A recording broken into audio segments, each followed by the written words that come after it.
इस चैप्टर में सोयन नाना से उसी लापता लड़की हाना के बारे में पूछती है एंड उसे कहती है, हाना ने मुझे बताया था कि वो तुमसे मिलने गई थी और तब से ही वो गायब है। नाना उन्हें बताता है कि वो हाना उसकी एक क्लाइंट है जो उसके पास उसके किसी केस से रिलेटेड हेल्प के लिए आई थी, बट उसे नहीं पता था कि वो किडनैप हो गई है। सोयन उससे ये भी बोलती है कि उसे अभी तुम पर ही शक है। तभी नाना को रियलाइज़ होता है कि इसलिए हाईसोंग उसके सामने बहुत टाइम से अजीब तरीके से बिहेव कर रहा था। नाउ अब हाईसोंग भी उससे उसी इंसिडेंट के बारे में पूछता है जहां उसने नाना की कंप्यूटर माइक से किसी लड़की की हेल्प मांगने की आवाज़ सुनी थी। मगर नाना उसकी ये बात सुनकर ज़ोर ज़ोर से हंसते हुए बोलने लगता है कि क्या तुम्हें सच में लगता है कि मैंने उसका किडनैप किया है? आखिर मैं ऐसा क्यों ही करूँगा। हाईसोंग उसे समझाने की कोशिश करता है कि उसने तुम्हारे माइक से किसी लड़की की रोने की आवाज़ें सुनी जो कि हेल्प मांग रही थी। मगर नाना उससे कहता है कि उस रात हम काफ़ी देर तक गेम खेल रहे थे तो शायद तुम्हें कोई इमेजिनेशन हो रही होगी। अगर तुम्हें शक है तो तुम मेरे घर आकर चेक कर सकते हो।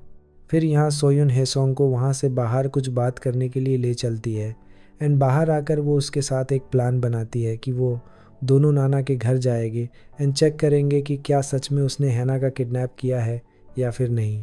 हेसोंग उसे समझाने की कोशिश करता है कि ये सब बहुत डेंजरस है। यहाँ असल में सोयोन ने अभी की सारी नाना के साथ हुई बातों को एक डिवाइस में रिकॉर्ड कर लिया होता है एंड वो उसे बताती है कि यहाँ आने से पहले वो एक ऑफिसर्स को सब कुछ बता कर आई है एंड अगर कुछ गलत हो भी जाएगा तो यहाँ वो अपनी पूरी तैयारी के साथ आई है। अब जब वो नाना के घर जाएगा तो सोयन अपनी स्मार्ट वॉच से हाईसोंग के मोबाइल में मैसेज करेगी जिससे मोबाइल में वाइब्रेशन होगा और एक बार वाइब्रेशन का मतलब पॉजिटिव साइन है कि सब कुछ ठीक है एंड हम अपना प्लान कंटिन्यू रख सकते हैं। 2 बार वाइब्रेशन का नेगेटिव साइन है, मतलब कि प्लान को फॉलो करने के बजाय वहाँ से भागना है। इसके बाद वो दोनों नाना के घर चले जाते हैं।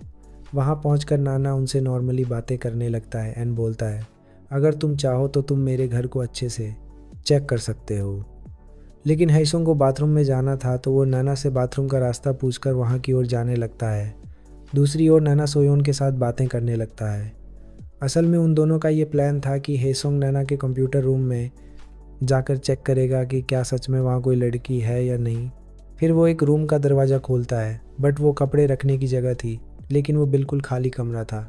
जिसके बाद हेसोंग दूसरे कमरे का दरवाज़ा खोलता है एंड वो कंप्यूटर रूम था। जब वो उसके अंदर आता है तभी हमें नाना बहुत ज़्यादा सीरियस मूड में दिखाया जाता है।